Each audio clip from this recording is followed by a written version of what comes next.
Los saluda su locutor de cabecera. Sean bienvenidos a una edición más de Luna Podcast. El día de hoy tenemos su gustada sección, Lectura Menguante, donde todo se trata de leer y platicar. Comencemos.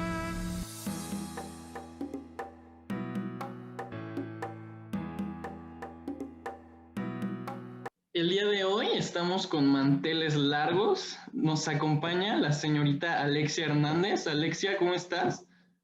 Bien, gracias. Me alegra. También tenemos el honor de que esté con nosotros Ángel. Buenas tardes, ¿cómo estás? Muy bien, Ángel. ¿Tú cómo te encuentras?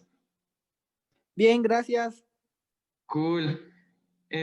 No puedo descartar a Diego Sánchez, parte vital de este proyecto. Hola, ¿cómo estás? Hola a todos los que nos escuchan. Por supuesto, Inés Cantellano, una disculpa, también piedra angular de nuestro podcast. Inés, ¿cómo estás? Hola, ¿qué tal? Muy bien, ¿y tú? Muy bien, gracias. Y por último, pero no menos importante, Karime. Karime, ¿cómo estás? Hola, muy bien, ¿y tú? Muy bien, muchas gracias. Este fin de semana nos dimos a la tarea de leer los primeros capítulos de la comunicación no verbal de Flora Davis. Amigos, ¿ustedes con qué se quedarían de las primeras páginas hasta llegar a la ciencia incipiente? ¿Qué es lo que notaron? ¿Qué es lo que rescatan? Pues en cuanto al principio del libro me pareció bastante interesante porque comienza con una explicación en la cual el mundo verbal queda un poco de lado y menciona que los mensajes se expresan, si no en su totalidad, casi la mayor parte del tiempo en expresiones corporales y faciales. Entonces, pues sí, es bastante interesante saber a qué conlleva eso. Vale, muchas gracias. ¿Alguien más tiene algún comentario respecto a las primeras páginas del libro? Sí, bueno, su investigación la hace a partir de que ella no confía plenamente en el uso del teléfono y no porque fuera algo que ya se estuviera desintegrando, ya que la mayoría de las personas ya no se llaman telefónicamente, sino porque por este medio no se logra saber con exactitud lo que realmente esté pensando la otra persona, ni tampoco los gestos que hace para expresarse. ¿Y ustedes cómo se sintieron al leer eso? Al ver que Flora Davis desconfía por completo del teléfono. ¿Los hizo reflexionar un poco? ¿Confían al 100% en su teléfono realmente?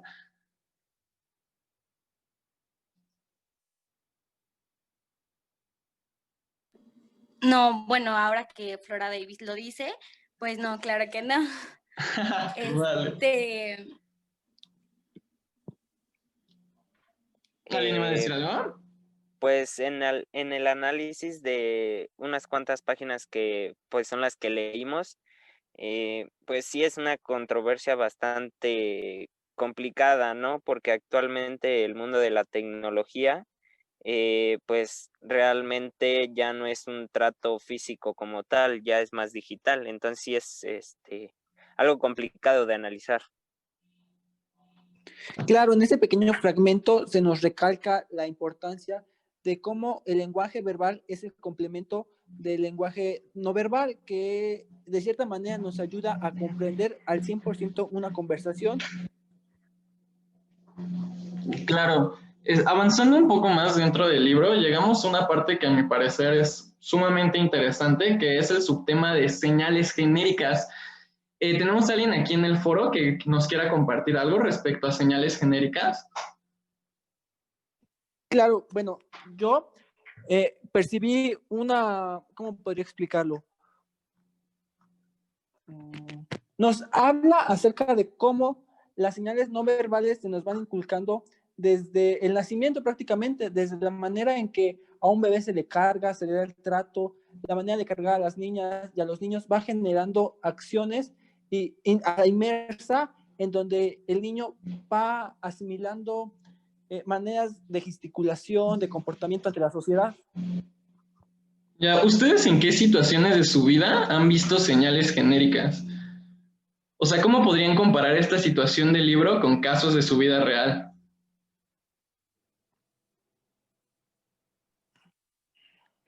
Pues un ejemplo claro sería que escogemos nuestros grupos, por así decirlo, de amigos o compañeros desde que somos pequeños porque pues realmente nos comunicamos, como dice, con el cuerpo y asimilamos que realmente su comunicación es similar a la nuestra y por lo tanto encontramos cierto apego a ese grupo porque encontramos similitudes. Ya, gracias. Este, igual conforme vamos pasando las páginas del libro, llegamos a un punto bastante interesante que es el comportamiento durante el galanteo. ¿Alguno de ustedes nos quiere compartir algo relacionado a este capítulo del libro? Sí, o sea, yo me enfoqué en realidad más en este eh, subtema porque, o sea, es algo que pues realmente se ve siempre, no sé, todos hemos coqueteado, aparte de que galanteo es un trato educado y cortés que Sí, un claro. hombre tiene hacia a una mujer para poder cortejarla, ¿no? Entonces, ella en este capítulo, en esta parte del libro, nos menciona como muchos ejemplos de las acciones inconscientes que nosotros llegamos a hacer, tanto mujer como hombre, al momento del galanteo. Y es como, o sea, como que no en realidad no estás consciente de esas acciones hasta que pues que lo estás leyendo y pues sí te das cuenta como de no manches, sí, o sea, sí suelo tocarme el cabello, suelo como mover mi pierna o mover mi cuerpo y así, entonces es como, pues sí, o sea, repito, es como algo inconsciente que pues creo que nadie había tenido en cuenta nunca, ¿no? Ya, o sea, el galanteo al final ya es una de las formas de comunicación no verbal más usadas, ¿no? Que probablemente ni siquiera prestábamos la atención que deberíamos de ponerle. Y bueno, también algo que me parece muy curioso, aparte de que, bueno, si son movimientos o acciones que realizamos involuntariamente, es que los cambios son demasiado notorios, como por ejemplo el momento en que el labio inferior se pronuncia más de lo normal y cosas de ese tipo que nunca nos percatamos. Ya, y mira, Alexia, ya que te tengo en el micrófono, tengo el presentimiento de que la siguiente parte del libro es algo, tú nos puedes compartir algo bastante interesante. Me refiero a la parte del silencioso mundo de celuloide de la cinesis. Bueno, en esta parte habla de un ejemplo de consultas grabadas y es curioso la manera en la que movimientos pueden lograr todo un cambio dentro de un espacio. El ejemplo es que, por ejemplo, que el psiquiatra, cuando está atendiendo a la hija que tiene esquizofrenia, sus movimientos hacen que obtenga la atención de la paciente y viceversa. Incluso los movimientos de la mamá hacen que cambie al mismo tiempo los movimientos o lo que quiere comunicar la hija. Ya, ya. ¿Hay algún otro aspecto que quieras rescatar de esta parte del libro? No, creo que no. A mí hay una parte aquí que se me hace sumamente importante, que es cuando habla de este Ray Birswell, el pionero de especialista en cinesis. que nos comenta que la base de las comunicaciones humanas se encuentra a un nivel por debajo de la conciencia y que las palabras solo tienen una importancia relativa, es decir, ni siquiera son lo más importante al momento de comunicarnos con otro ser humano. ¿Qué tan de acuerdo o en desacuerdo están con esto? Pues es bastante cierto porque, bueno, como las pocas páginas del libro lo mencionan, las señales son, comunican incluso más que las propias palabras.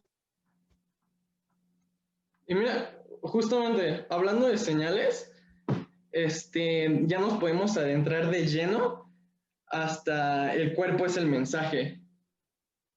Un capítulo donde hay bastantes señales. ¿Hay alguien que me quiera compartir algo respecto al cuerpo es el mensaje? Sí, pues en realidad, de acuerdo a mi análisis de este subtema bueno, esta parte del libro, realmente en un inicio lo que quiere dar a conocer es que ella en su análisis de los estudios de este señor Bert Wistel, creo se llama, la verdad no sé decir el nombre bien, se basa mucho analizando las teorías que él genera y en el cuerpo es en el mensaje, realmente expresa que el fenotipo o bueno, las características faciales, corporales o de comportamiento que normalmente se piensa que son heredadas por la genética, no suelen ser así. Lo que expresa más que nada es que el cuerpo y las características faciales van cambiando conforme el contexto en el que te desarrollas y da algunos ejemplos que son como que los niños franceses son bonitos de chicos, pero cuando son hombres maduros, pues se vuelven feos, ¿no? Y ciertos ejemplos así, que por ejemplo los niños japoneses son como muñequitos de chiquitos y después se vuelven arrugados y feos también, ¿no?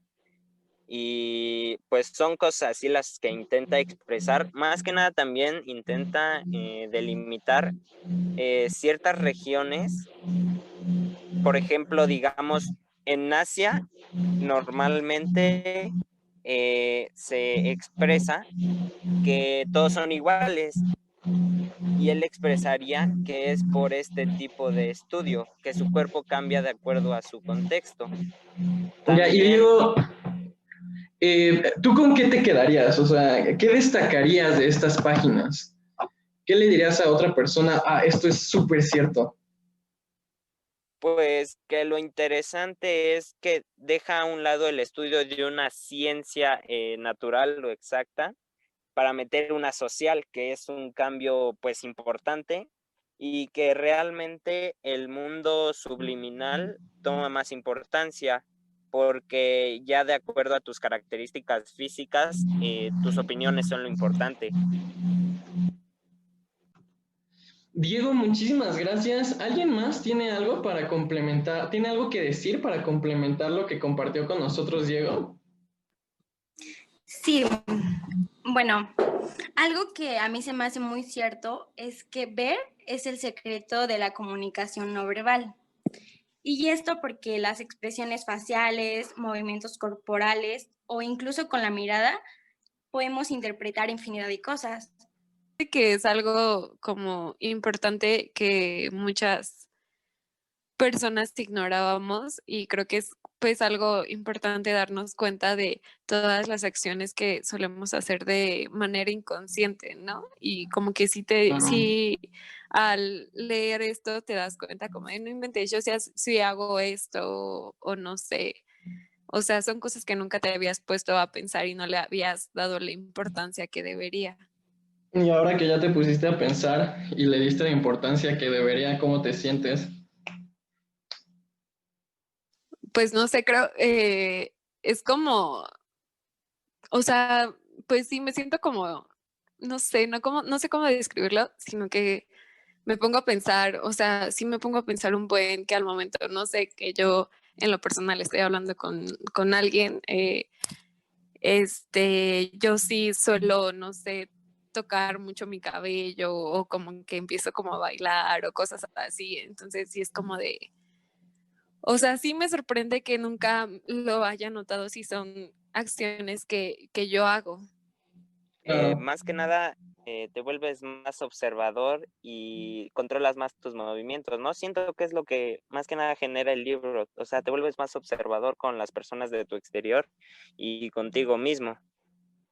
Me Claro, quitaste las pero sin palabras de la embargo, boca. Te escucho, Ángel.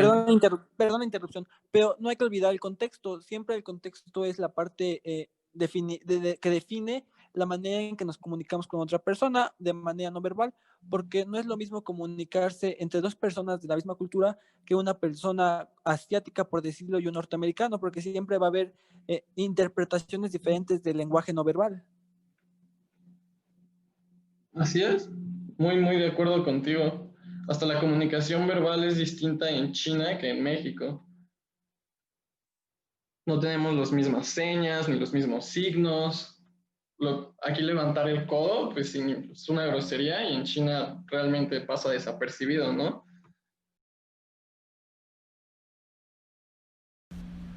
Y con esto concluimos una edición más de Luna Podcast. Muchas gracias por sintonizarnos y nos vemos hasta la próxima.